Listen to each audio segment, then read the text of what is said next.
The alarm bells rang through the massive Zephyrian warship like angry metal birds. Admiral Vexthor's 4 eyes focused on the main screen where 3 dots appeared at the edge of space. His long fingers tapped the control panel as he studied.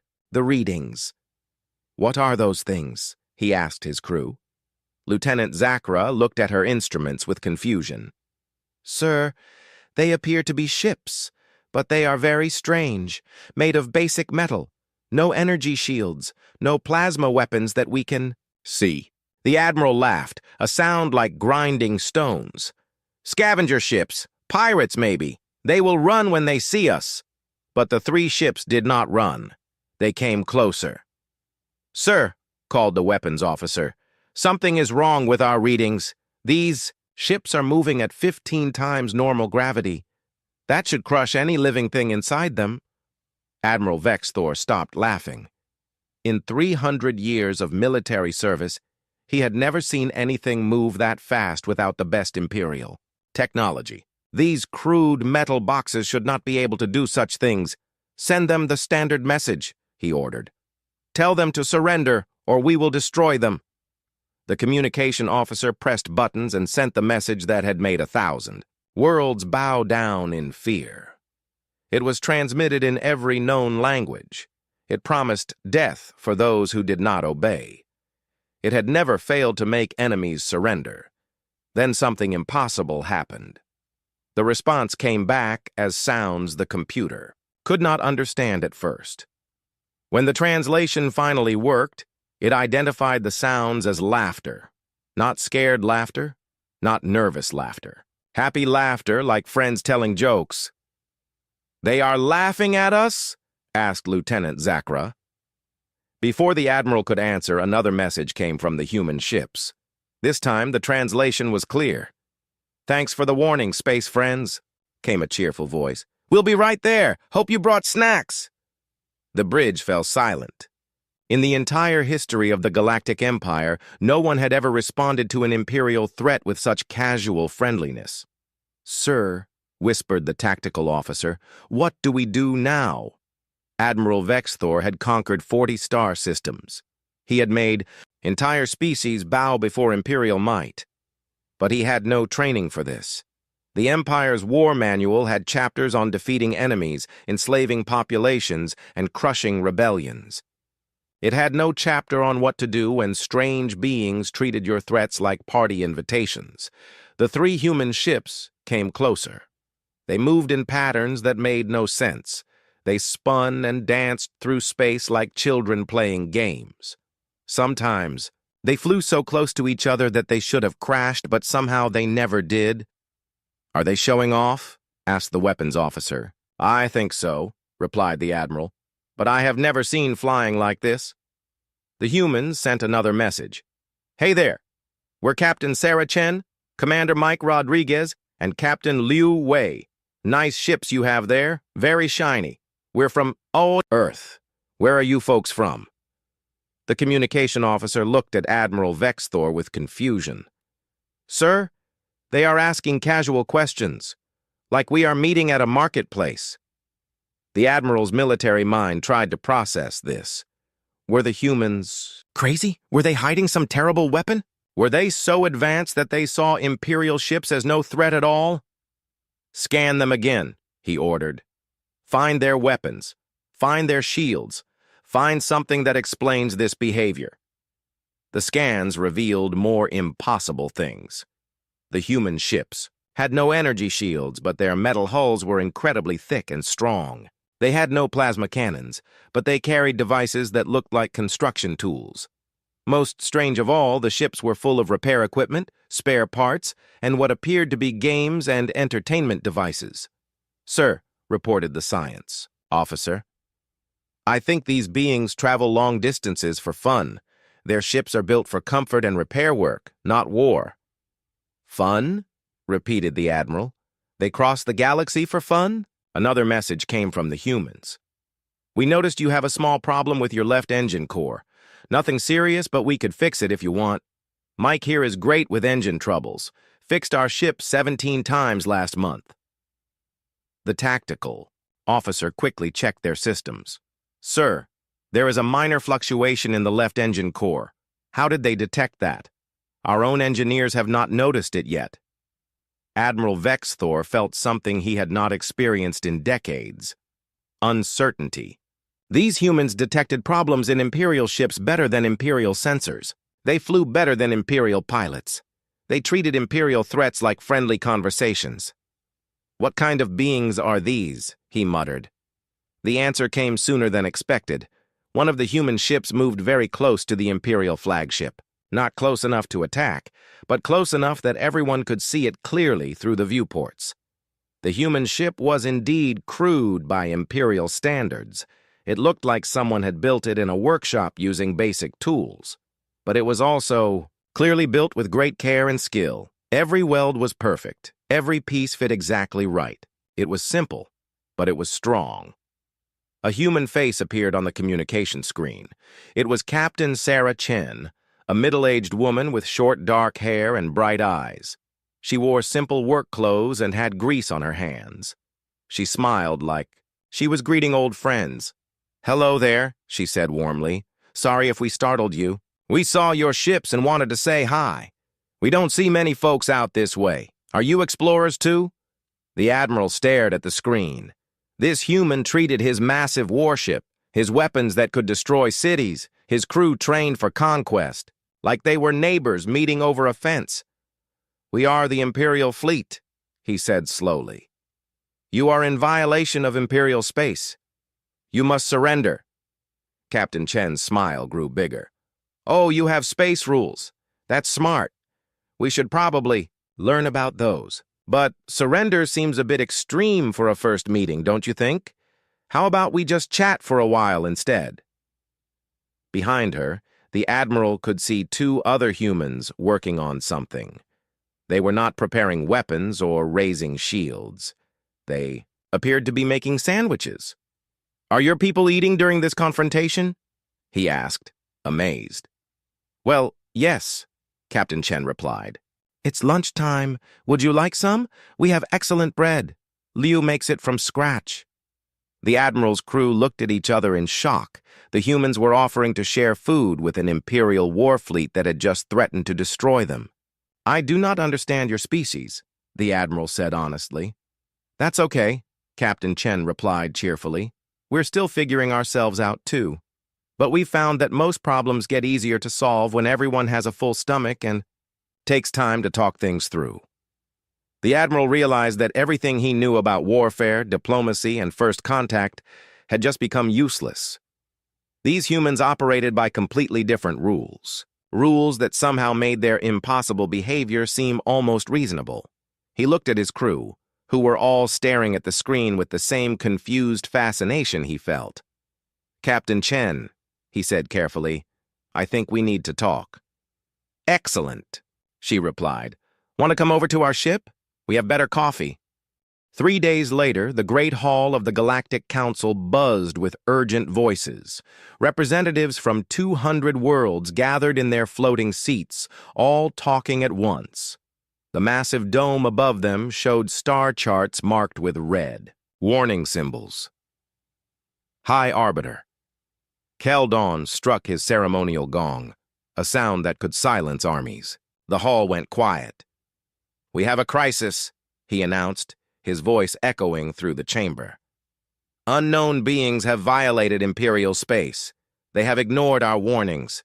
They have made mockery of our laws." A holographic display appeared above the council floor.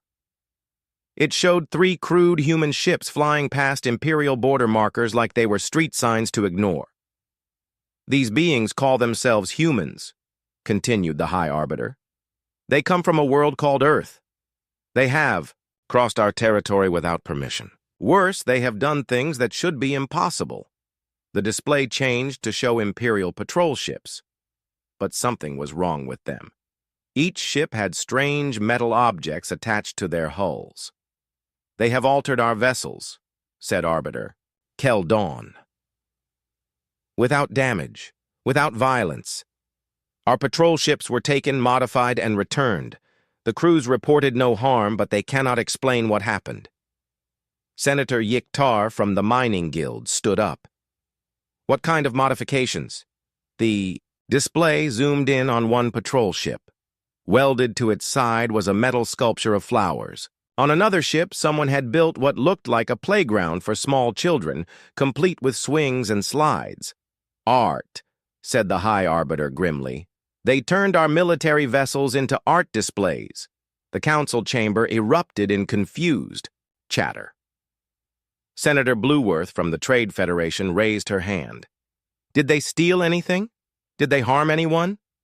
No, admitted the High Arbiter. In fact, our patrol crews report that their ships run better now. Somehow, while building these decorations, the humans also repaired several mechanical problems we did not know existed. The chamber fell silent again. This was beyond their understanding. The most concerning incident, continued Arbiter Keldon, occurred at Border Station Zeta-7. The display showed a space station orbiting a purple gas giant. Imperial ships surrounded it like protective guardians. The humans approached this heavily defended position. Our commander ordered them to stop. Instead, they sent a small message probe. The display showed a tiny metal cylinder floating toward the station. The probe contained only a simple message. Your coffee maker is broken. Mind if we fix it? Senator Kraldex from the Warrior caste stood up, his battle scars visible even in the chamber's soft light. They offered to repair our equipment? Yes. Before anyone could respond, one of their ships somehow got inside our shields, fixed the coffee maker in the station's break room, and left. No alarms were triggered, no weapons were fired. Our security systems never even detected them. The senators looked at each other with growing unease. The station commander tested the coffee maker. The High Arbiter continued. It now produces the best coffee he has ever tasted. He has requested that all stations receive similar repairs. This was too much for the council. Voices rose in argument and confusion. Silence, commanded Arbiter Keldon. We must respond to this threat with strength. I hereby issue the standard Imperial ultimatum to these humans. A new hologram appeared, showing a formal document with the Imperial seal. The humans will surrender immediately. They will submit to Imperial law. They will pay fines equal to the economic output of 12 mining worlds for their violations. They will accept classification as a primitive species under Imperial protection. They have 24 standard hours to comply. Senator Yikhtar raised a concern. What if they refuse? Then we respond with force, replied the High Arbiter coldly. Battlefleet Omega is already moving toward their last known position. The ultimatum was sent through every communication channel in known space. It was transmitted in all galactic languages. It was backed by the threat of the Empire's most powerful fleet. The response came 12 hours later, but it did not come through communication channels. It came floating in space outside the council chambers.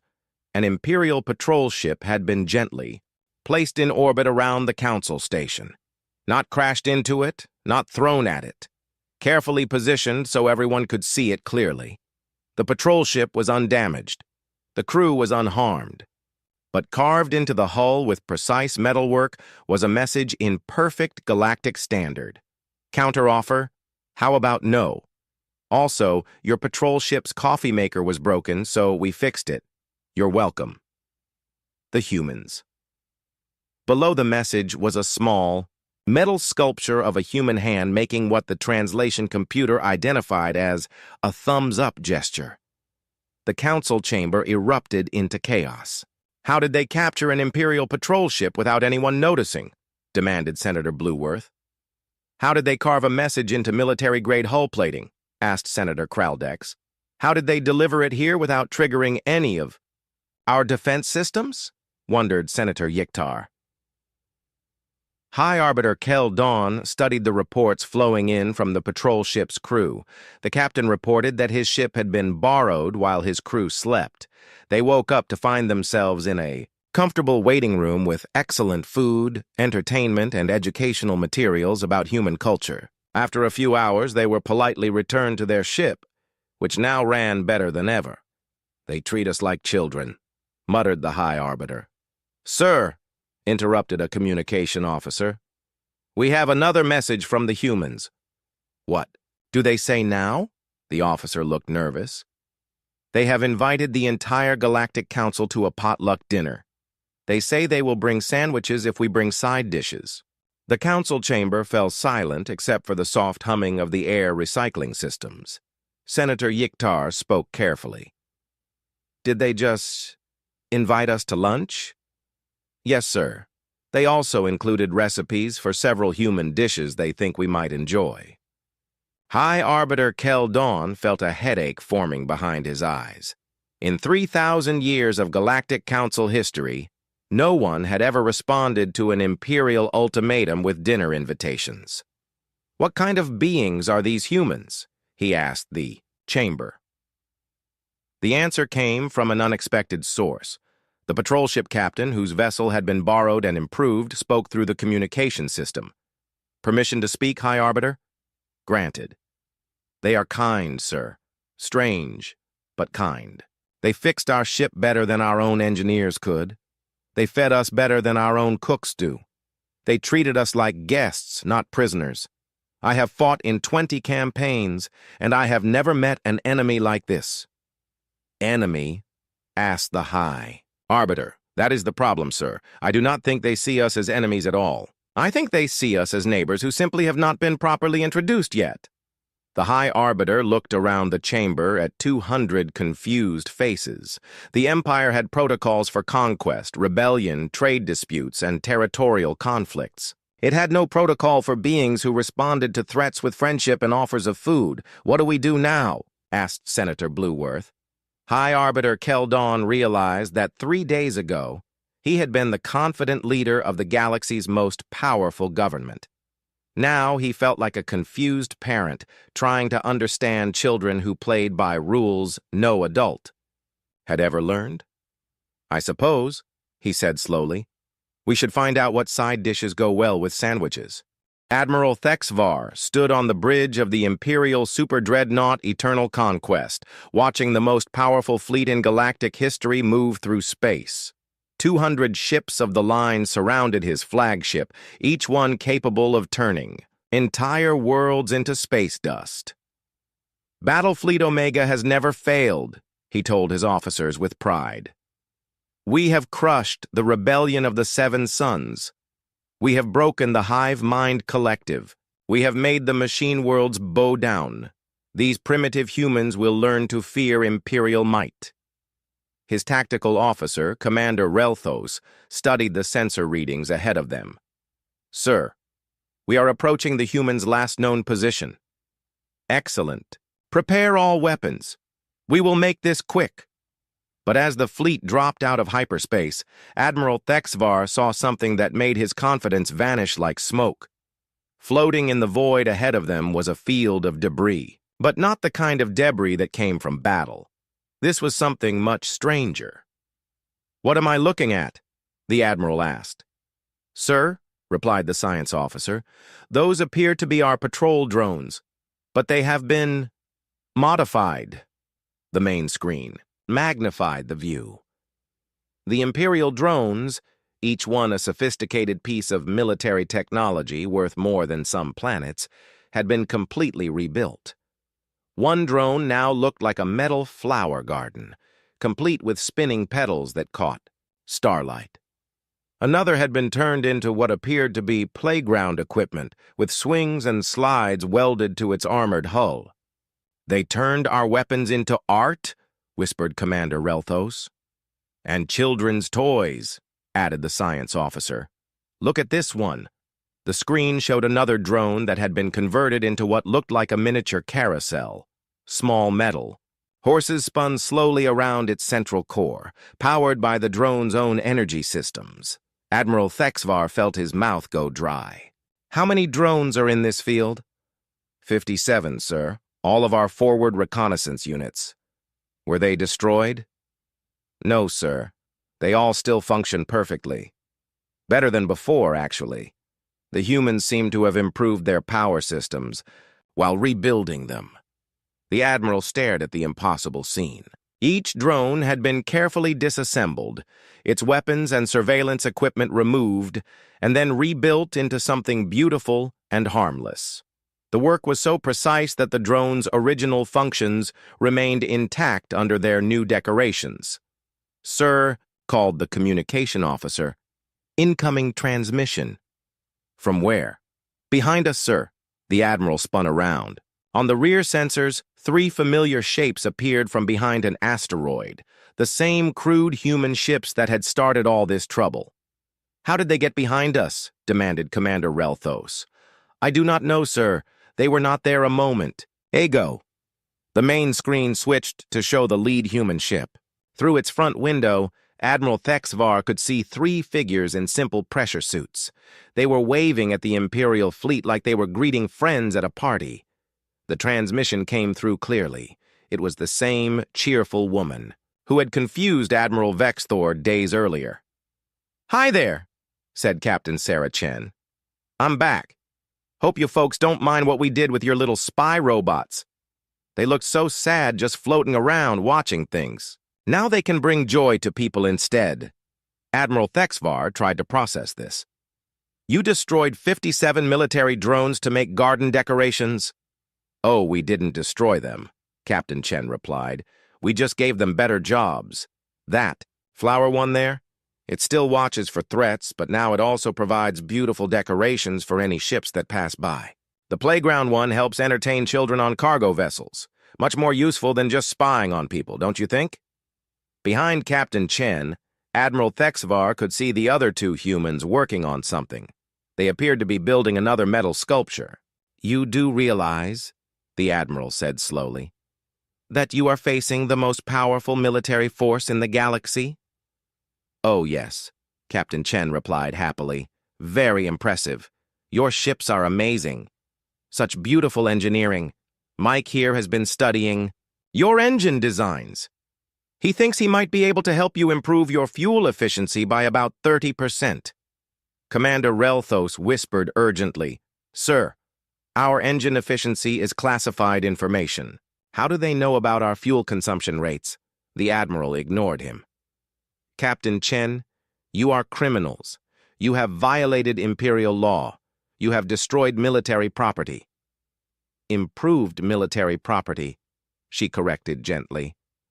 "And I'm not sure about the criminal part. We haven't hurt anyone. We haven't stolen anything. We just made some adjustments to help things work better. You turned weapons into toys." "Well, yes.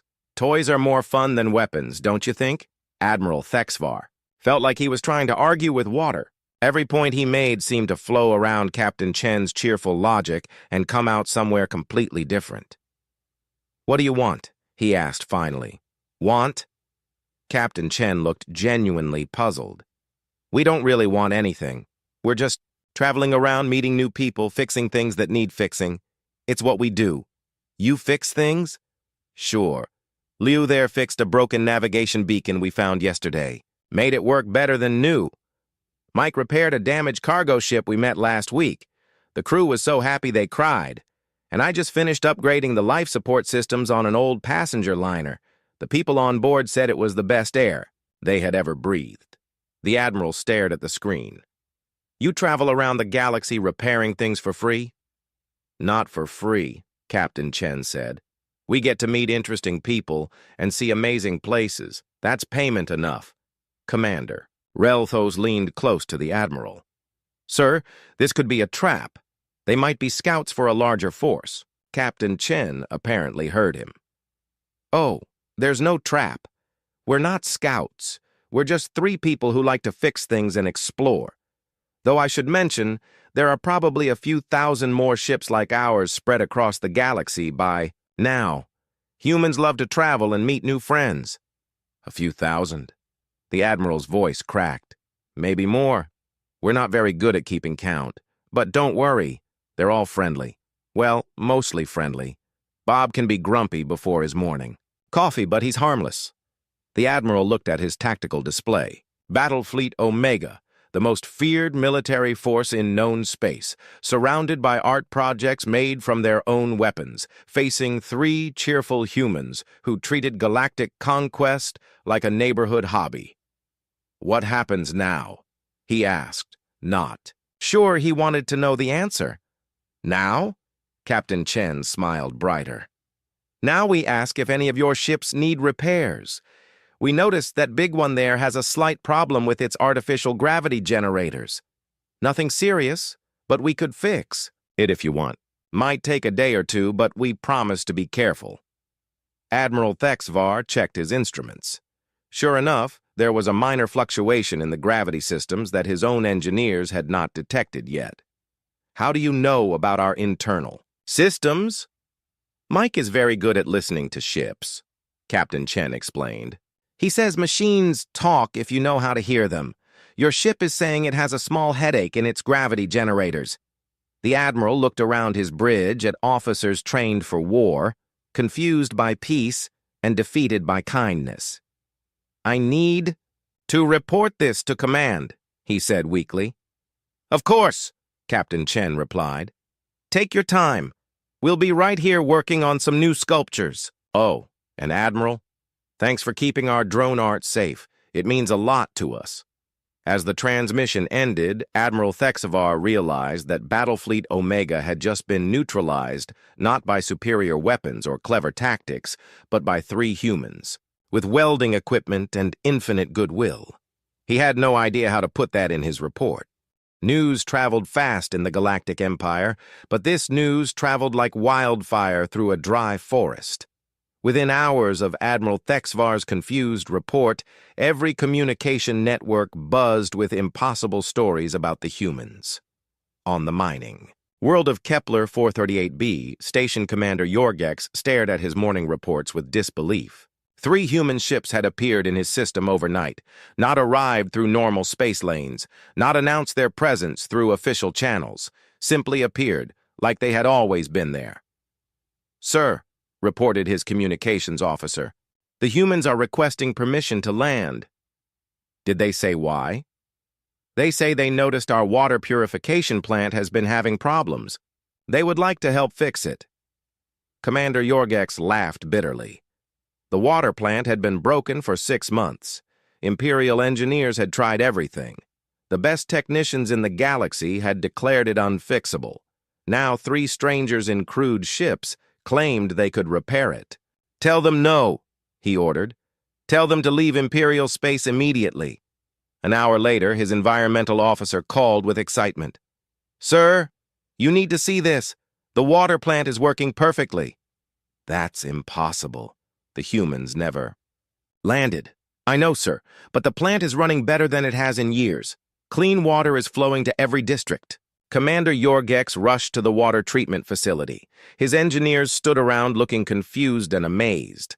The ancient machinery hummed with new life. Every pipe gleamed, every filter worked perfectly. "How?" he asked his chief engineer. "I don't know, sir. We found new parts installed in places we couldn't reach, advanced components that don't match any known technology. And this note." The engineer handed him a small piece of paper.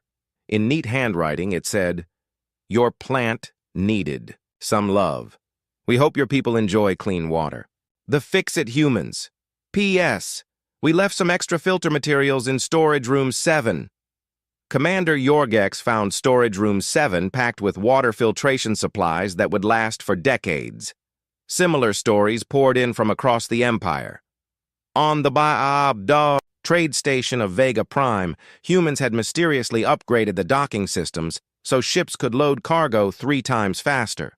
On the agricultural world of New Harvest, they had repaired weather control satellites that had been broken for generations. On the fortress world of Iron Gate, they had somehow improved the defensive shields while leaving a note that said, "Nice defenses. We made them 40% stronger. Hope you never need to use them." But the most shocking report came from the Imperial capital itself. High Arbiter Keldon received the emergency communication while reviewing battle plans. The caller was General Track Moon, commander of the capital's orbital defense grid. "Sir, we have a situation." What kind of situation? 3 human ships have penetrated our defenses. The High Arbiter went cold.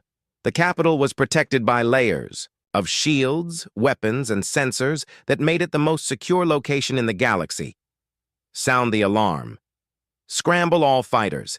Activate the planetary defense matrix. Sir, that's the problem. They're not attacking. They're helping. What?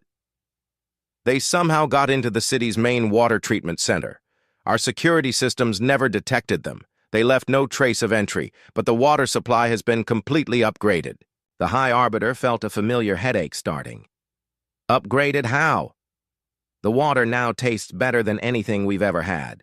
It's cleaner than medical-grade distilled water, and they've installed filtration systems that will work for centuries, without maintenance. Where are they now? We don't know, sir. They vanished as mysteriously as they appeared, but they left something in your private office. High Arbiter Keldon rushed to his office in the council chambers. On his desk sat a small potted plant with a note. Every office needs something green. This one will clean your air and doesn't need much water. We hope it brings you peace. Sarah, Mike, and Lou. The plant was unlike anything in the Galactic botanical database. Its leaves seemed to glow with their own soft light, and the air around it smelled like a spring morning. As reports continued flooding in, a pattern emerged. The humans appeared wherever something needed fixing. They never asked permission. They never demanded payment. They never harmed anyone. They simply repaired things and left them better than before. On the industrial world of Factory 7, they had upgraded manufacturing systems to produce goods with zero waste. On the research station of Deep Thought, they had fixed experimental equipment that hadn't worked in decades.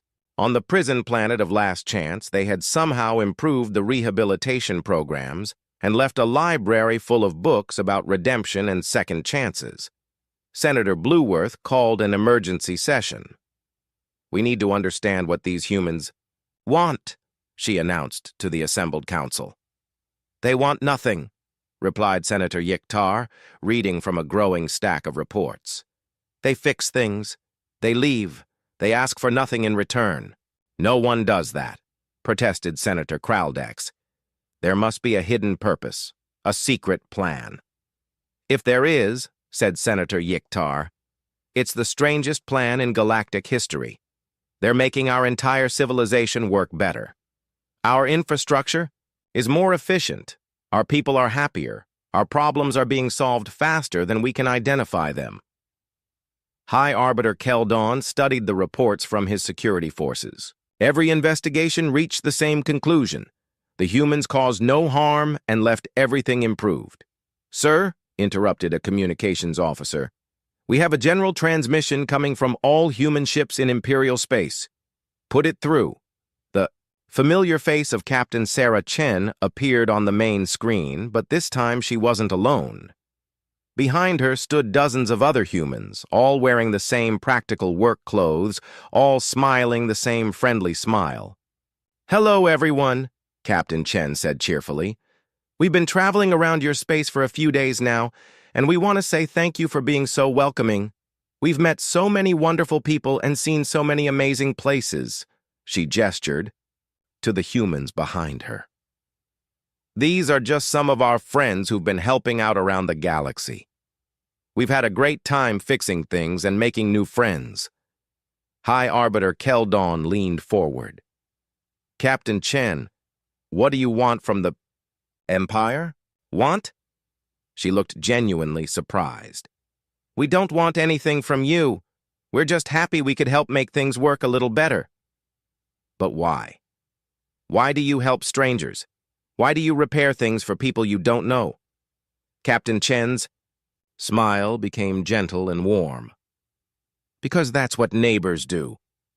When you see something broken, you try to fix it. When you meet someone who needs help, you help them. It's not complicated. Senator Blueworth spoke up. But you must want something in return. Payment, resources, territory.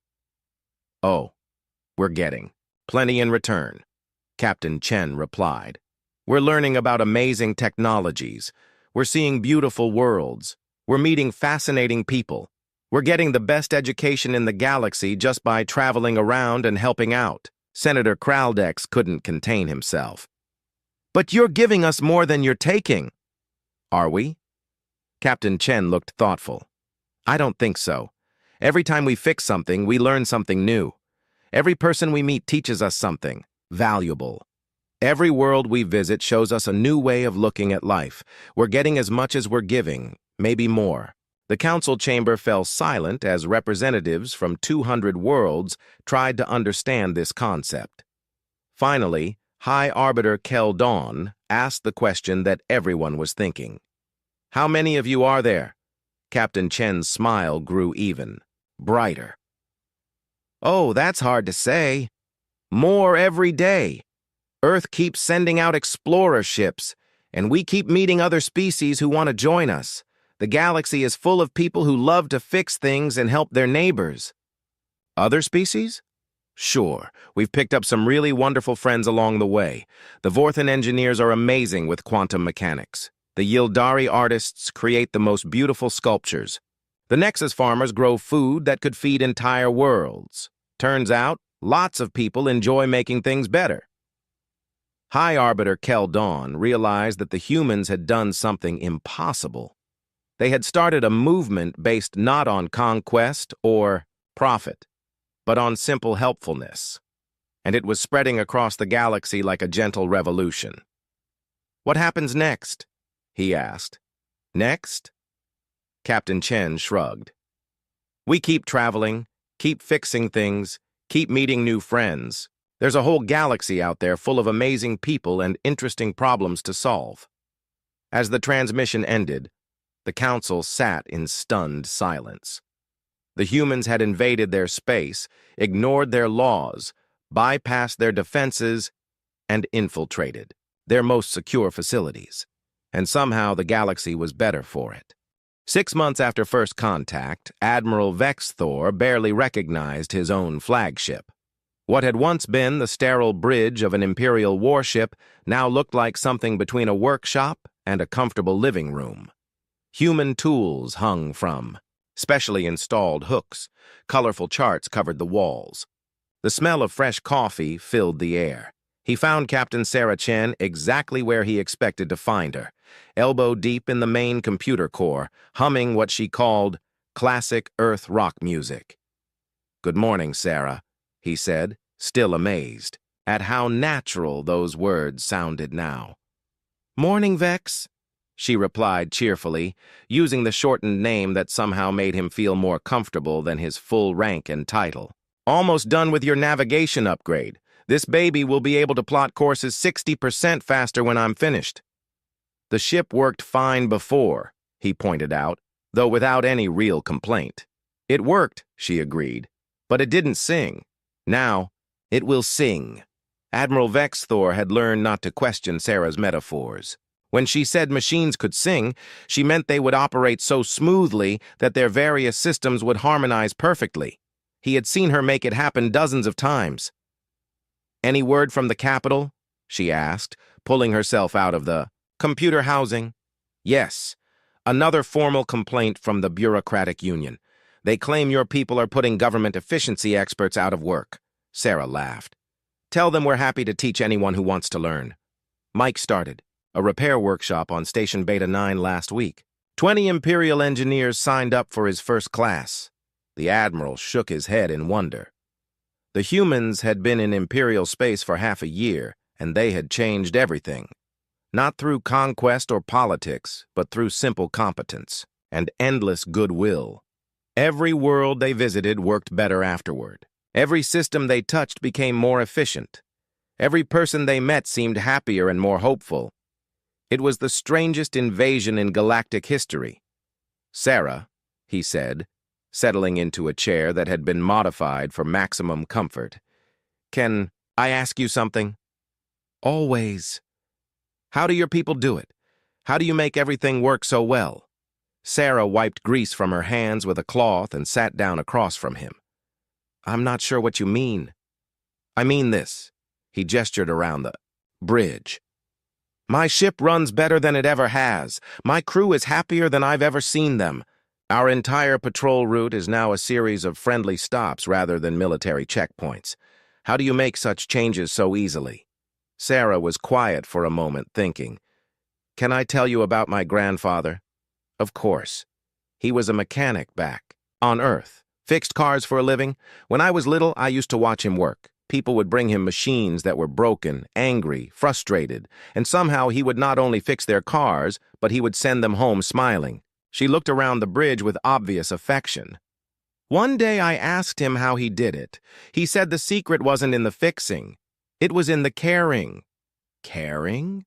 "He said that every machine, every system, every problem was connected to people. Fix the machine with care and you help the people. Help the people with kindness, and they remember that there's good in the universe." Admiral Vexthor considered this. "But you do more than fix machines.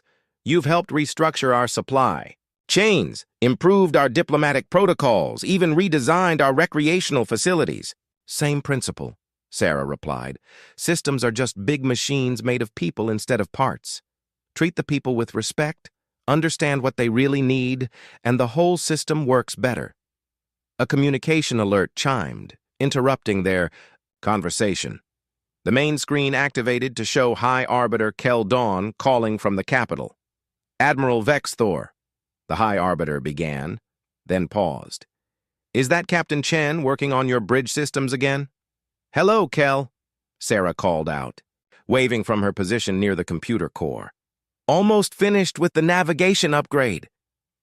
The High Arbiter sighed, but Admiral Vexthor noticed it was a fond sigh rather than a frustrated one. "Captain Chen, the Emperor wants to speak with you." "Oh, good. I've been hoping to meet him." Mike found some interesting improvements for the Palace Water Gardens. That's actually why he wants to speak with you. Your friend Mike apparently redesigned the entire palace ecosystem overnight. The Emperor woke up to find his private gardens producing food, purifying air, and generating enough renewable energy to power half the capital. Sarah looked pleased. "Mike does excellent work. Did the Emperor like it?" "He declared it the most beautiful thing he had ever seen. Then he asked me to arrange this meeting." Admiral Vexthor watched the exchange with amazement. 6 months ago, an unauthorized modification to imperial property would have meant execution. Now the Emperor wanted to thank the people responsible. "There's more," continued the High Arbiter. "The Emperor has decided to make an announcement. He wants the entire galaxy to hear it." The screen expanded to show the great throne room of the Imperial Palace. The Emperor himself sat on the golden throne that had intimidated rulers for millennia. But somehow, surrounded by Mike's beautiful garden modifications, he looked more like a wise grandfather than a galactic dictator. "Citizens of the galaxy," the Emperor began, his voice carried to every world in the Empire. "6 months ago, we encountered a species called humans. We saw them as invaders, lawbreakers, threats to imperial order." The Emperor stood and walked among the flowering vines that now decorated his throne room. "We were wrong. The humans did not invade our territory. They adopted it. They did not break our laws. They showed us how our laws could work better. They did not threaten imperial order. They improved it." Admiral Vexthor felt a strange emotion building in his chest, something he had not experienced in decades of military service. "Hope.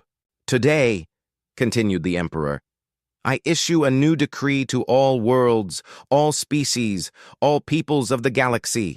The humans shall no longer be considered outsiders or visitors. They are now recognized as citizens of the galaxy, with all rights and privileges that entails." Sarah gasped softly, her eyes bright with unshed tears. "Furthermore," the Emperor continued, "any being, regardless of species or origin, who follows the human example of helpful service to their neighbors shall receive the same recognition. Let it be known that the greatest honor our empire can bestow is not military victory or commercial success, but the simple act of making life better for others." The transmission continued with formal details, but Admiral Vexthor stopped listening. He watched Sarah, who was quietly crying happy tears, while simultaneously continuing to work on his ship's computer systems. "So," he said gently, "you got what you wanted after all." "Did we?" Sarah asked, wiping her eyes with the back of her hand. "Acceptance, recognition, citizenship in the greatest empire in galactic history." Sarah smiled, but she shook her head. "That's not what we wanted, Vex. That's not what we came here for." "Then what did you want?" She gestured around the bridge, where his crew worked alongside human engineers, sharing techniques and stories. She pointed to the view screen where other ships in their patrol fleet could be seen, all of them improved, all of them running smoothly. "We wanted neighbors," she said simply. "We wanted friends. We wanted to be part of something bigger than ourselves." Admiral Vexthor looked around his bridge with new eyes. Human tools hung next to Imperial equipment. Earth music played softly, alongside Zephyrian meditation chants. Species that had never met before worked together like old friends. "You know," he said, "I think you got exactly what you wanted." Sarah's smile lit up the bridge. "Yeah, I think we did." Outside the viewport, the stars looked the same as they always had, but Admiral Vexthor knew that everything had changed. The galaxy was still vast. It was still full of countless worlds and countless peoples. But now, it felt like home. And somehow, 3 humans with welding equipment and infinite optimism had made that possible. The Emperor's final words echoed through the ship's communication system. "Let it be recorded in galactic history that when the humans arrived, we issued demands, and they laughed, and the galaxy laughed with them, and everything was better." Admiral Vexthor looked at Sarah, who was already back to work, humming her Earth songs while making his ship sing. "Thank you," he said quietly. "For what?" she asked. "For showing us how to be neighbors?" Sarah's smile could have powered a small star. "Any time, Vex. That's what neighbors do." The Great Hall of Nexus Prime stretched high above the gathered aliens, its crystal walls glowing with soft light. Representatives from across the galaxy had come to witness something rare: the introduction of a new species to the Galactic Council, Admiral. Sarah Chen stood in the center of the vast chamber, her blue uniform looking plain next to the colorful shells, scales, and energy forms that surrounded her. She kept her face calm, even though she could feel hundreds of alien eyes watching her every move. Above her head, massive displays showed images of Earth's naval fleet. Destroyers cut through ocean waves. Aircraft carriers launched fighter jets into blue skies. Battleships fired their guns during training exercises. To human eyes, these ships looked powerful and impressive, but the sounds coming from the alien audience told a different story. The Zephyrian ambassador's tentacles wiggled, in what their species considered laughter. Its voice came through the translation device, sounding amused. "These primitive vessels still float on liquid water. How quaint." More laughter rippled through the chamber. The crystal beings called architects made harmonic sounds that the translators turned into words of mockery. They use chemical explosions to move their metal boxes through space. Do they not understand energy manipulation? Even the normally serious void walkers seemed to pulse with what could only be amusement. Their dark forms shifted slightly, which, for their species, was like rolling on the floor, laughing. Admiral Chen had studied these aliens for months. She knew the Zephyrians commanded fleets that could phase through solid matter. The architects built ships from pure energy that could reshape themselves at will. The Void Walkers traveled through dimensions that humans couldn't even see. Every species here controlled forces that Earth's scientists barely understood. A new voice cut through the chatter. War Marshal Keth of the Saurians rose from his seat, his reptilian form towering over the other delegates. "Honored council members," he said, his words dripping with fake respect. "Perhaps we should focus on the capabilities of these human vessels." The displays changed to show technical details. Steel hulls that looked thick but were paper-thin compared to alien armor. Guns that fired metal bullets instead of plasma beams. Nuclear weapons that seemed powerful until compared to antimatter bombs or gravity crushers. Their largest vessel, Keth continued, pointing at an image of a carrier, holds fewer than 6,000 beings. Our smallest scout ships carry twice that number. He paused for effect. And look at their propulsion systems. Chemical rockets. They burn hydrocarbons to move through space. The laughter grew louder. A delegate from the gas giant species made a sound like wind through metal pipes, their version of hysterical laughter. Do they also use wooden clubs for weapons? The translator rendered their question. Admiral Chen watched it all with growing understanding.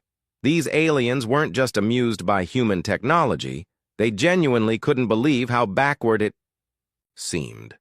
In their minds, any species advanced enough for space travel should have discovered energy manipulation, matter phase technology, or at least basic antimatter generation. The Council's leader, an ancient being that looked like living starlight, raised one glowing appendage for silence. The human representative may speak, it said, its voice carrying the weight of millennia. Admiral Chen stepped forward. Honored Council, humanity is grateful for this opportunity to join the galactic community. Our ships may seem primitive to your eyes, but they have served us well. They brought us to the stars and allowed us to build colonies on 12 worlds. 12 worlds! The Zephyrian ambassador's tentacles wiggled again. Our newest member species typically controls 50 systems before seeking council membership. And their weapons, added a delegate Chen didn't recognize, its crystalline body sparkling with internal light. Metal projectiles and chemical explosives. Do they not understand that modern warfare requires quantum disruption and dimensional folding? War Marshal Keth stood again, his yellow eyes fixed on Admiral Chen. Perhaps, he said slowly, the humans would benefit from guidance, protection while they develop proper technology. The word protection sent a chill through Admiral Chen's spine. She had read about other species that received council protection. They became client states, their resources managed by more advanced civilizations, their military forces integrated into council fleets under alien command. The human military, Keth continued, could serve as auxiliary forces. Their primitive kinetic weapons might have limited use in specific situations, but clearly they cannot be expected to defend themselves against modern threats. The ancient starlight being considered this. What does the human representative say to this generous offer? Admiral Chen looked around the chamber. Every alien face showed the same expression, amused tolerance mixed with pity. They genuinely believed they were helping humanity by offering to take control of Earth's defenses. We appreciate the Council's concern, she said carefully, but humanity has always preferred to handle its own defense. This caused another wave of laughter. Handle their own defense? The gas giant delegate's pipes whistled with amusement. Against what? Other chemical rocket civilizations? The galaxy contains threats you cannot imagine, added an architect, its energy form shifting colors. The hegemony alone fields bioships that can adapt to any weapon. Your metal bullets would bounce off their hulls like raindrops. The Void Pirates use dimensional warfare, said another voice. They attack from angles your primitive sensors cannot detect. And the swarm, whispered a delegate Chen hadn't heard speak before, its insect-like form clicking nervously. The swarm consumes entire star systems. Your chemical explosives would only feed their growth. The ancient leader raised its appendage again. The Council has heard the evidence. Human technology is approximately 1,000 years behind galactic standards. Their ships are inadequate for modern space combat. Their weapons are ineffective against contemporary threats. It paused, considering. Therefore, the Council offers Humanity protected species status. Earth's military will be integrated into Council Defense Forces under experienced alien command. Human ships will serve as support vessels for proper warships. This arrangement will ensure humanity's survival, while they develop appropriate technology. Admiral Chen felt the weight of the decision crushing down on her. She thought about Earth's leaders, waiting for her report, about the millions of humans who had built those ships with their own hands, perfecting designs through centuries of warfare and innovation. "I must consult with my government," she said. "Of course," the Starlight being replied. "But understand, this offer comes from kindness. The galaxy is dangerous. Your species cannot survive alone with such primitive technology." The session ended with aliens filing out in small groups, their conversation filled with amusement about the primitive humans and their crude metal ships. Admiral Chen heard fragments through the translators. "Did you see their largest gun? It fires solid metal. Chemical propulsion, like something from the Dark Ages. At least they won't accidentally hurt themselves with their weapons. Too simple to malfunction." As the great hall emptied, Admiral Chen stood alone beneath the images of Earth's fleet. Destroyers, cruisers, carriers, ships that had taken humanity to the stars through determination and engineering skill. Ships that these aliens saw as jokes. She thought about the offer: protection, guidance, integration into alien fleets as support vessels. She also thought about something the aliens hadn't considered. Every human ship in those displays had been built by a species that had spent thousands of years learning one thing better than any other: how to kill each other efficiently. But the aliens didn't need to know that yet. Admiral Chen activated her communication device and sent a message back to Earth. "Council offers protection. Terms unacceptable. Recommend continued independent development. Will report full details upon return." She looked up at the images of humanity's Fleet 1. More time. The aliens had laughed at those ships. Soon she suspected the galaxy might learn why that was a mistake. 3 months after the council meeting, everything changed. Admiral Chen was reviewing fleet deployment reports in her office on Luna Station when the emergency alert chimed. The holographic display activated, showing the concerned face of Secretary General Martinez from Earth. "Sarah, we just received an urgent transmission from the Galactic Council. There's a crisis." The display shifted to show the recording. The same ancient starlight being that had offered humanity protection now looked dim and flickering with worry. Emergency session called. "The hegemony has issued an ultimatum. All Council species must prepare for immediate response."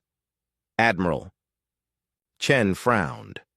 She had heard of the hegemony during her briefings, a militant alliance of 7 aggressive alien species that operated on the galaxy's outer rim. They were known for raiding frontier worlds and challenging Council authority, but they had never made direct threats before. Within hours, more details arrived through diplomatic channels. The hegemony's message was simple and terrifying. They demanded immediate territorial concessions from the Council, specifically control of 12 star systems rich in rare minerals. They also wanted the right to harvest resources from what they called lesser species. The list of lesser species included humanity. Harvesting, Admiral Chen read from the intelligence report. Based on previous hegemony actions, this likely means enslaving populations for manual labor and using their biological material for bioship construction. The report made her stomach turn. The hegemony didn't just conquer other species, they consumed them.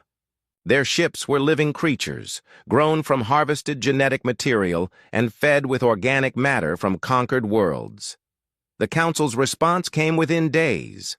3 massive fleets deployed to intercept hegemony forces at the border systems. Admiral Chen watched the deployment through intelligence feeds, impressed despite herself by the alien vessels. The Zephyrian fleet consisted of 50 ships that looked like flowing liquid metal. Each vessel could phase through solid matter and fire weapons that existed in multiple dimensions simultaneously. Their flagship was 3 kilometers long and carried enough firepower to crack a planet's crust. The Architect fleet was even more impressive. 60 ships made of pure energy, each one capable of reshaping itself into different configurations during battle. Their weapons could manipulate gravity and time, creating tiers in space itself. The Voidwalker contribution was smaller but perhaps most dangerous. 20 ships that existed partially outside normal space, allowing them to attack from directions that most species couldn't even perceive. Combined fleet strength, Admiral Chen's intelligence officer reported, approximately 130 vessels with technology centuries ahead of anything the hegemony has shown in previous encounters. Council Command expects complete victory within 72 hours. Admiral Chen studied the tactical projections. On paper, it should have been a massacre. The Council's energy weapons and exotic technologies completely outclassed anything in hegemony reports. Their shields could deflect antimatter charges. Their sensors could track targets across multiple dimensions. The first engagement took place in the Kepler 186 system, where a hegemony scouting force was reported to be establishing a forward base. Admiral Chen watched the battle reports with growing disbelief. The Zephyrian phase shift technology, which should have allowed their ships to move through enemy fire unharmed, simply stopped working. The bioships seemed to exist on all dimensional phases simultaneously, making the Zephyrian weapons unable to lock onto them. The Architect energy manipulation faced even worse problems. The hegemony vessels absorbed plasma streams and gravity pulses like sponges soaking up water. Worse, they seemed to learn from each attack, becoming more resistant to the same weapons with each passing minute. Only the Voidwalkers had any success, their extra-dimensional attacks managing to damage several bioships. But even their victories came at a terrible cost. The bioships exploded when destroyed, releasing clouds of adaptive spores that began consuming the wreckage of both fleets. Within 6 hours, the first Council fleet was in full retreat. Within 12 hours, it was completely destroyed. How is this possible? Secretary General Martinez asked during the emergency conference. Council technology is supposed to be centuries ahead of anything else in the galaxy. Admiral Chen pulled up the analysis her science teams had prepared. The bioships appear to be evolutionary miracles. They've adapted specifically to counter energy-based weapons and exotic technologies. Every time the Council hits them with plasma or gravity manipulation, they learn to absorb or deflect it. What about their own weapons? That's the terrifying part. They don't use energy weapons at all. They fire organic projectiles, living creatures that burrow into enemy ships and consume them from the inside. They spray acid that eats through energy shields like they don't exist. Some of their weapons literally eat other weapons. The second engagement was even worse. The hegemony had learned from the first battle. This time, their bioships actively hunted Council vessels using their adaptive abilities to phase through shields and armor. The organic projectiles began targeting the power cores of energy-based ships, causing cascade failures that destroyed entire vessels. Admiral Chen watched the tactical display as another Council fleet died. 60 ships reduced to expanding clouds of debris in less than 4 hours. The Third Fleet is requesting permission to withdraw, her communications officer reported. They're taking massive casualties, and their weapons appear to be completely ineffective. That evening, Admiral Chen received an unexpected visitor. The holographic form of War Marshal Keth materialized in her office, his reptilian features tight with something that might have been fear. "Admiral Chen," he said, his usual arrogant tone replaced by desperate urgency. "The Council requires humanity's assistance." She almost laughed. 3 months ago, you told us our weapons were primitive and ineffective. What changed? Keth's yellow eyes darted away from hers. The hegemony bioships. They appear to be immune to energy weapons. Their adaptive capabilities counter all modern military technology. He paused, as if the next words pained him. Your kinetic weapons and chemical explosives might be effective against their organic hulls. Might be effective? We need to know. Council fleets are being destroyed faster than we can deploy them. If this continues, the hegemony will control 12 systems within a month. From there, they can launch attacks on any council world. Admiral Chen leaned back in her chair. And if we help you, what do we get in return? Full membership in the council. No protected status. Equal voting rights and unrestricted access to galactic trade routes. It was everything humanity had wanted 3 months ago. But now, Admiral Chen found herself wondering if it was enough. We'll need complete tactical command of any joint operations, she said finally. Human ships, human tactics, human rules of engagement. Keth's expression tightened. Admiral, with respect, human tactical doctrine is centuries behind. War Marshal, Admiral Chen interrupted. Your advanced tactics just lost 3 fleets to an enemy that apparently learned to fight by eating your weapons. Maybe it's time to try something different. A long silence filled the room. Finally, Keth nodded reluctantly. What do you need? 24 hours to prepare the 3rd Fleet. And I want complete tactical intelligence on every hegemony engagement, every weapon they used, every adaptation they made, every trick they pulled. You'll have it within the hour. After the War Marshal's image disappeared, Admiral Chen sat alone in her office, staring out at the stars. Somewhere out there, an enemy that had evolved to counter the galaxy's most advanced weapons was consuming entire fleets. She thought about the alien laughter 3 months ago, the mockery of human technology, the dismissal of kinetic weapons, and chemical explosives as primitive relics. She activated her communication system and sent orders to Fleet Command. Prepare 3rd Fleet for immediate deployment. Combat load on all weapons. Tell the crews they're about to show the galaxy what primitive really means. Outside her window, she could see human destroyers moving into formation, their hulls dark against the stars. Ships that every alien in the galaxy considered jokes. Ships built by a species that had spent millennia perfecting the art of warfare. Soon, Admiral Chen thought, the galaxy would learn what human ships could really do when they stopped pretending to be civilized.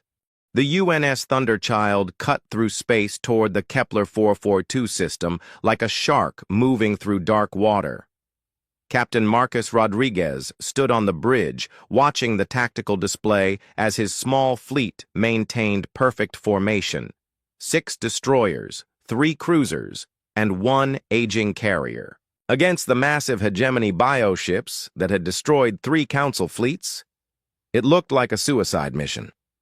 Contact in 30 minutes, reported Lieutenant Kim from the sensor station. I'm reading massive energy signatures ahead. Something big. Captain Rodriguez nodded. He had studied every report from the failed council engagements. The bioships were huge, some over 10 kilometers long. They could adapt to any weapon, absorb energy attacks, and fire living projectiles that consumed their targets from the inside. His own ship carried a crew of just 200. Small compared to the 1,000-being crews of council vessels, but each human had trained for this moment their entire career. Weapon status, he asked. All railguns loaded and ready, reported Commander Sarah Park, his weapons officer.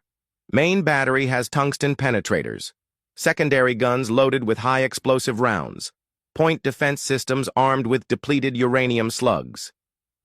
Rodriguez smiled grimly. The aliens had laughed at these weapons, metal bullets fired by chemical explosions and magnetic acceleration, primitive by galactic standards. The Thunderchild had been upgraded since the council meeting. Fusion drives replaced the old chemical rockets, giving the destroyer speed and maneuverability that surprised even its own crew. Enhanced armor plating covered the hull, not energy shields like alien ships used, but layers of advanced metal. Composites designed to stop physical projectiles. Visual contact, Lieutenant Kim announced. The main screen displayed what they found in the Kepler system. Rodriguez had to fight to keep his expression neutral. A hegemony bioship hung in space near the mining stations of Kepler 442b. It looked like a massive living creature, which, Rodriguez realized, it probably was. Organic curves instead of straight lines. A hull that seemed to pulse with its own heartbeat. Tentacle-like appendages that reached out toward the mining platforms.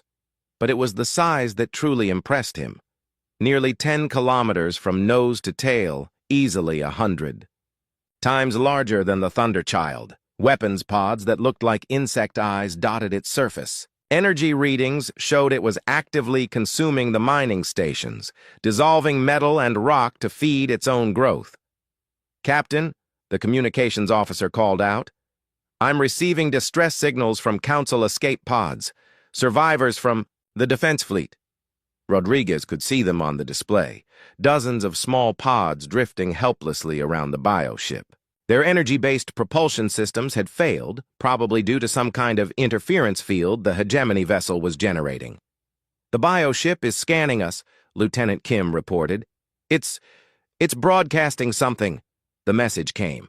Through in broken Galactic Standard, the words twisted by an alien intelligence that didn't quite understand the language.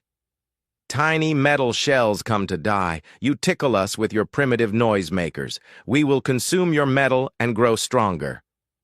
Rodriguez felt his crew tense around him. The bioship wasn't just threatening them. It was mocking them. The same way the Council aliens had mocked humanity's technology. "Open a channel," he ordered. "Channel open, sir." Rodriguez kept his voice calm and professional. "Hegemony vessel, this is Captain Rodriguez of the UNS Thunderchild. You have 30 seconds to release those escape pods and withdraw from this system." The bioship's response was immediate. Laughter. Not translated laughter, but actual sound waves that needed. No translation. The universal sound of a predator amused by its prey's defiance. "Or what, tiny metal shell? Your chemical fires cannot hurt us. Your metal teeth cannot bite through our skin. We have consumed 3 of your Council fleets. Their energy burns only made us stronger." Around the bridge, Rodriguez could see his crew exchanging glances. They all knew what they were facing. A creature that had evolved specifically to counter the galaxy's most advanced weapons. A living ship that grew stronger with each battle. 30 seconds are up," Rodriguez said quietly. Then the Thunderchild moved.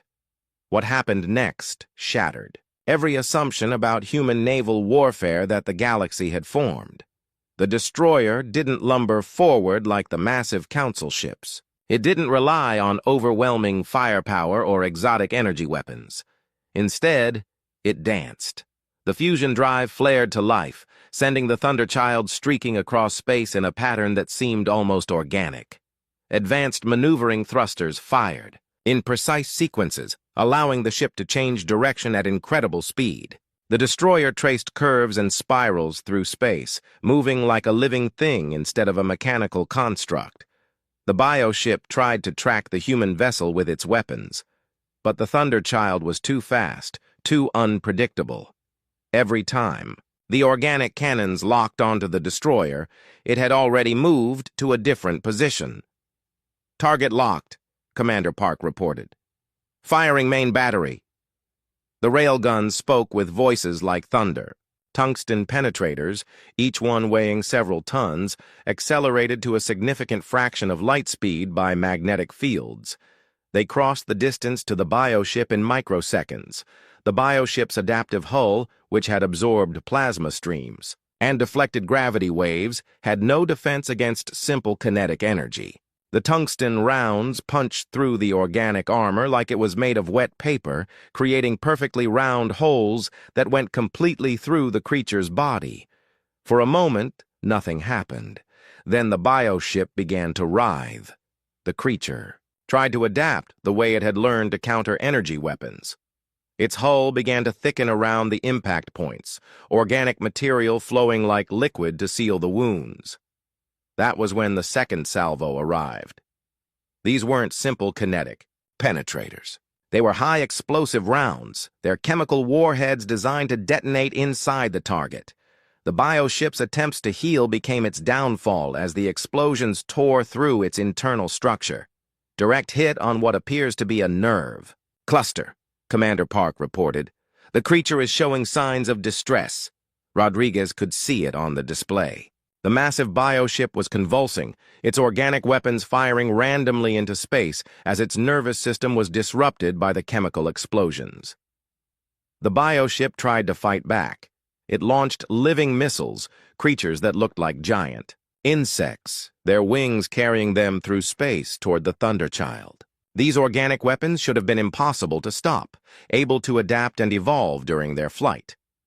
The destroyer's point defense systems opened fire. Thousands of depleted uranium slugs filled the space around the Thunderchild, creating a wall of metal fragments that the organic missiles flew directly into. The living weapons, evolved to counter energy attacks and exotic particles, had no defense against simple high-velocity metal. They died by the dozens, their adaptive biology useless against weapons that worked through pure physics. "Captain," Lieutenant Kim called out, "the bioship is trying to regenerate. Its hull is reforming around the damage." Rodriguez watched as the creature's wounds began to close, but something was wrong. The regeneration process was slower than it should have been, and parts of the hull were changing color. "What's in those penetrator rounds?" he asked Commander Park. "Depleted uranium core, sir, with a coating of white phosphorus for improved penetration." Rodriguez smiled. White phosphorus burned at extremely high temperatures and was almost impossible to extinguish. Even in the vacuum of space, it would continue to burn as long as it had organic material to consume. The bioship was trying to heal around chemical fires that were literally eating it from the inside. "Closing to optimum range," the helmsman reported. "Ready for close engagement." "All weapons, continuous fire," Rodriguez ordered. "Don't give it time to adapt." The Thunderchild unleashed everything it had. Railguns fired tungsten penetrators. In steady streams, missile tubes launched chemical warheads. Even the point defense guns turned their attention to the bioship's surface, peppering it with thousands of uranium slugs. The massive creature writhed and twisted, its organic hull smoking and burning in dozens of places. It tried to launch more living missiles, but the Thunderchild's point defense cut them down before they could travel more than a few kilometers. It tried to fire its main weapons, streams of acid that should have dissolved the destroyer's hull. But the acid splashed harmlessly against the Thunderchild's armor, which had been designed to withstand chemical attacks as well as kinetic impacts. For 10 minutes, the battle raged. The bioship, 10 times the size of its opponent, slowly died, under the sustained assault of primitive weapons that it had no defense against. Finally, the massive creature stopped moving. Its organic hull cracked and split, releasing clouds of superheated gas into space. Internal fires, fed by the white phosphorus, continued to burn throughout its structure. "Confirmed kill," Commander Park reported. "The bioship is dead." Rodriguez looked at the tactical display. One human destroyer had accomplished what 3 Council fleets could not. They had killed a hegemony bioship using weapons that every alien in the galaxy considered primitive jokes. "Captain," the communications officer called out, "I'm receiving transmissions from the escape pods. The Council survivors want to know how we did that." News of the Thunderchild's victory spread through the galaxy faster than light itself. On Nexus Prime, the same council chamber where aliens had laughed at human ships now buzzed with confusion and disbelief. War Marshal Keth stood before the ancient starlight being, his reptilian features tight with frustration. "Honored leader, I must report that our analysis teams cannot explain the human success. Their weapons should have been ineffective against hegemony biotechnology." The architect delegate pulsed with confused colors. "A single primitive vessel destroyed what our combined fleets could not even damage. This violates all known principles of adaptive warfare." "Perhaps," whispered the Void Walker representative, "we underestimated the effectiveness of kinetic bombardment. Admiral Chen watched the proceedings from the human observer section. 3 days ago, these same aliens had been offering humanity protection as if they were helpless children. Now they scrambled to understand how human weapons had succeeded, where theirs had failed, the starlight being raised one glowing appendage. Admiral Chen, the Council requests a full tactical briefing on your vessel's engagement. Admiral Chen stood, her uniform crisp and professional. The Thunderchild used standard human naval tactics, kinetic weapons, chemical explosives, and coordinated point defense. Nothing sophisticated by our standards. But how? War Marshal Keth demanded. The bioships adapt to any attack pattern. They learn from each engagement. They learn from energy-based attacks, Admiral Chen corrected. Their evolutionary biology is designed to absorb and counter plasma streams, gravity manipulation, and dimensional warfare, but they never encountered weapons that work through simple physics. She activated a holographic display showing the battle footage. The Thunderchild streaked across space, its movements fluid and unpredictable. Human naval doctrine emphasizes mobility and concentrated firepower. We don't rely on shields or armor to protect us. We rely on not being where the enemy expects us to be. The aliens watched in fascination as the destroyer danced around the massive bioship, its railguns firing continuously. The tungsten penetrators punched through organic armor that had deflected antimatter charges. Your kinetic rounds, the architect delegate asked. They appear to cause more damage than their mass should allow. Depleted uranium cores with white phosphorus coating, Admiral Chen explained. The uranium provides penetration, the phosphorus provides sustained chemical burns. Even if the bioship tries to heal, the phosphorus continues burning the organic tissue. Silence filled the chamber. The aliens were beginning to understand something that human military leaders had known for centuries. Sometimes the simplest weapons were the most effective. The Starlight being spoke carefully. Admiral, the Council formally requests human assistance in dealing with the hegemony threat. Your tactical expertise appears to be uniquely suited to this enemy. Admiral Chen had been waiting for this moment. The Third Fleet is ready for deployment, but we'll need complete operational control. Human ships, human tactics, human command structure. Granted, the ancient being said without hesitation. What do you require? Real-time intelligence on all hegemony movements, unrestricted access to the battle zones, and I want Council fleets to provide support, not command. War Marshal Keth bristled. Admiral, Council forces have centuries of experience. Council forces have lost 3 fleets, Admiral Chen interrupted. With respect, War Marshal, your experience is with the wrong kind of warfare. The meeting ended with humanity officially placed in command of all anti-hegemony operations. As the aliens filed out, Admiral Chen could hear their whispered conversations through the translators. Kinetic weapons. Why didn't we think of that? Chemical fires in vacuum. Is that even possible? Perhaps we've been overcomplicating warfare. Back aboard the UNS Liberty, Admiral Chen's flagship, she gathered her senior officers for the final briefing before deployment. Intelligence. Reports show the hegemony is massing their entire fleet, she began, gesturing to the tactical display. Over 200 bioships, including several we've never seen before. Dreadnought-class vessels, some approaching 15 kilometers in length. Captain Rodriguez, fresh from the Thunderchild's victory, studied the projections. Ma'am, that's a lot. More firepower than we faced at Kepler 442. My ship barely scratched that bioship's surface before the chemical weapons finished it, which is why we're not fighting them one at a time, Admiral Chen replied. She activated a new display showing the human fleet deployment.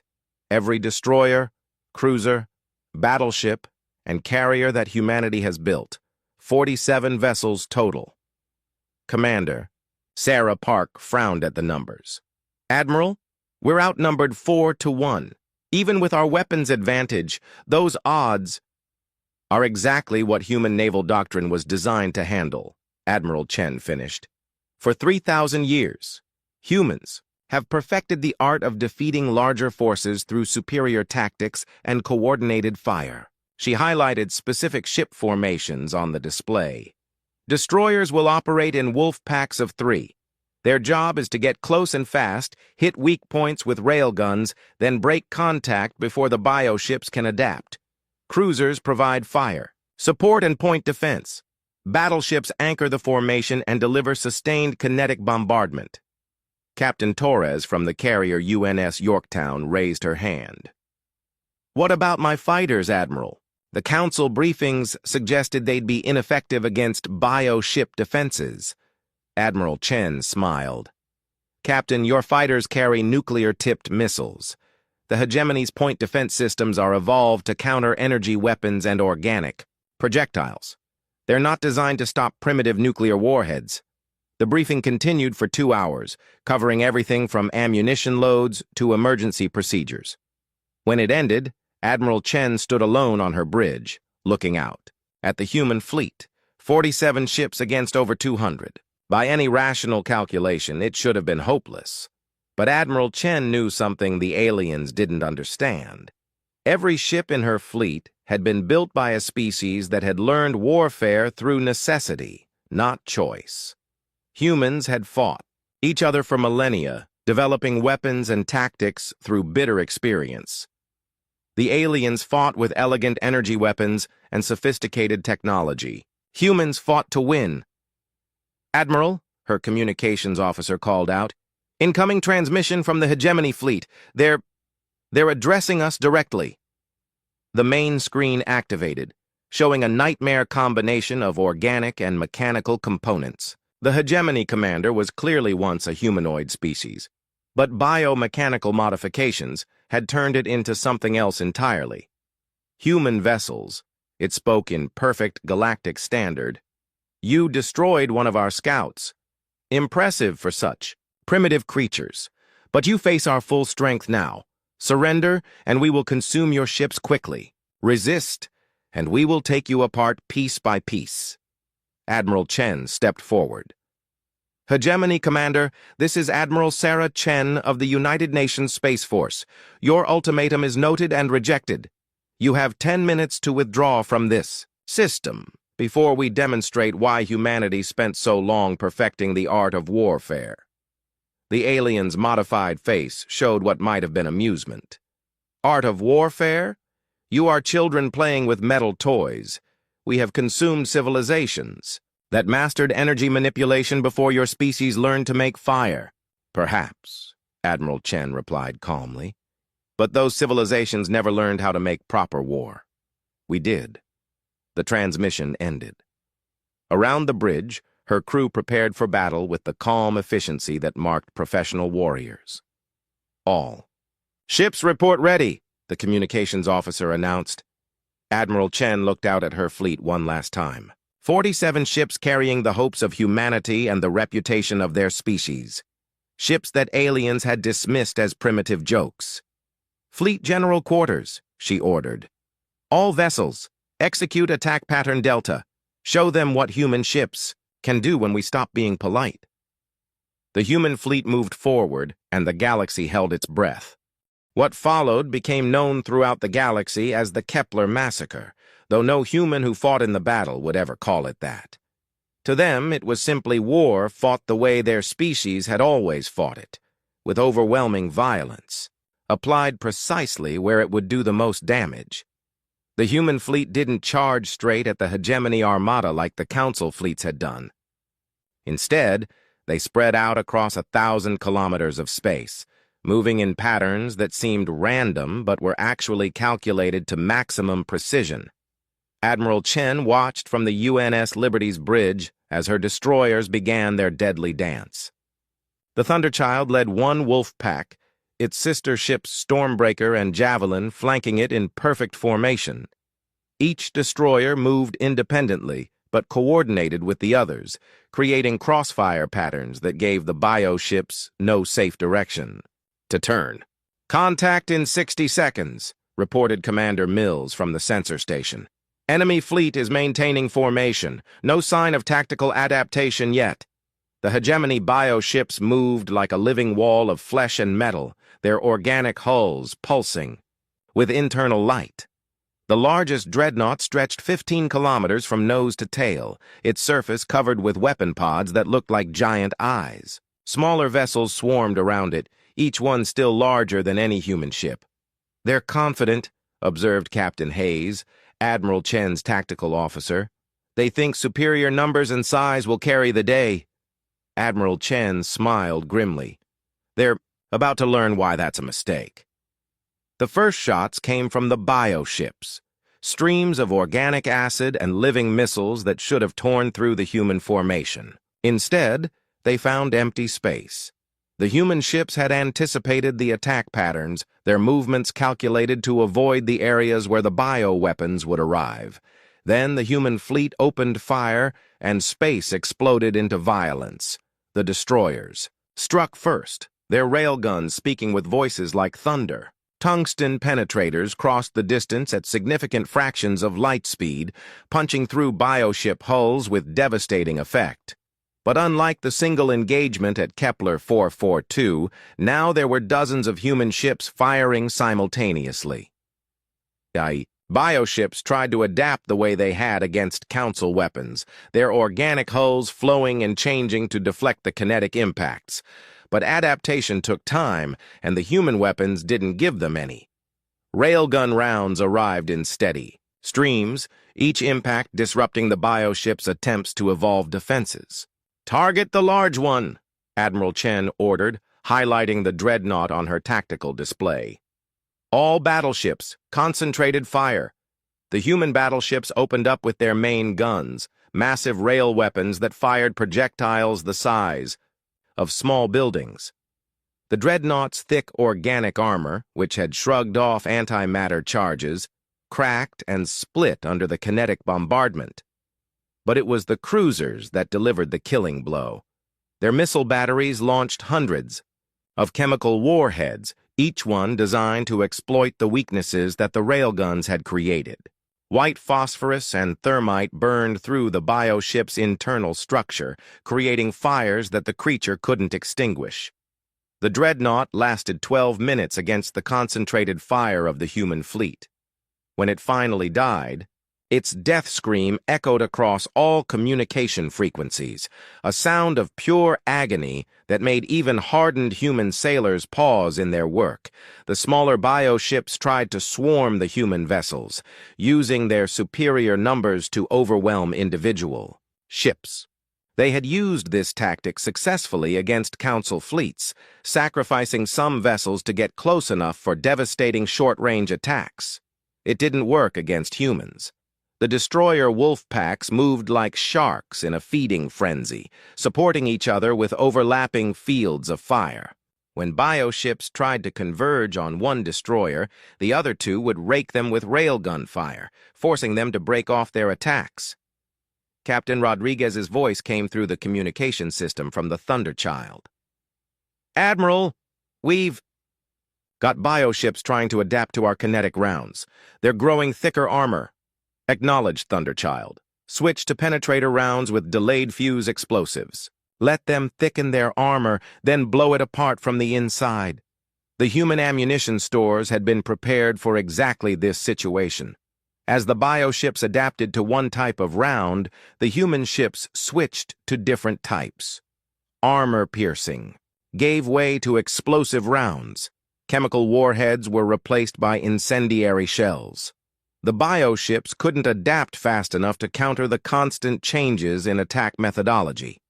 The carrier UNS Yorktown launched its fighters, small craft that the aliens had dismissed as ineffective. The hegemony point defense systems, evolved to counter energy-based projectiles, completely ignored the primitive chemical-fueled aircraft. That was a fatal mistake. The human fighters carried nuclear-tipped missiles, weapons so simple that the bioship's sophisticated defense systems weren't programmed to recognize them as threats. The nuclear warheads detonated against organic hulls, creating expanding spheres of superheated plasma that burned through bioship armor like acid through paper. "Multiple enemy vessels destroyed," Commander Mills reported. Estimated enemy losses, approaching 30%. Admiral Chen studied the tactical display. The hegemony fleet was beginning to break formation, their tight battle line dissolving as individual bioships tried to escape the devastating human attacks. All ships, pursue and destroy. Don't let them regroup. What followed was less a battle than a hunt. The human ships chased down fleeing biovessels, their superior speed and maneuverability allowing them to catch even the fastest organic ships. Each encounter ended the same way, railgun rounds punching through adaptive armor, followed by chemical fires that consumed the bioships from within. The largest bioship, a massive creature that had survived the initial assault, tried to make a final stand. It turned toward the human fleet, all its weapons firing at once. Streams of acid and living missiles filled space, accompanied by energy blasts that the creature had somehow developed during the battle. The human response was immediate and overwhelming. Every ship in the fleet turned their weapons on the bio-dreadnought, creating a focused storm of kinetic and chemical destruction. Railgun rounds arrived in thousands, each one punching through hull sections that were still regenerating from previous hits. The creature tried to adapt, tried to evolve, tried to develop defenses against the primitive weapons that were tearing it apart. But there were too many different types of ammunition, too many angles of attack, too many human ships coordinating their fire. The bio-dreadnought lasted exactly 7 minutes. When it died, the remaining hegemony vessels broke completely. Some tried to flee deeper into the system.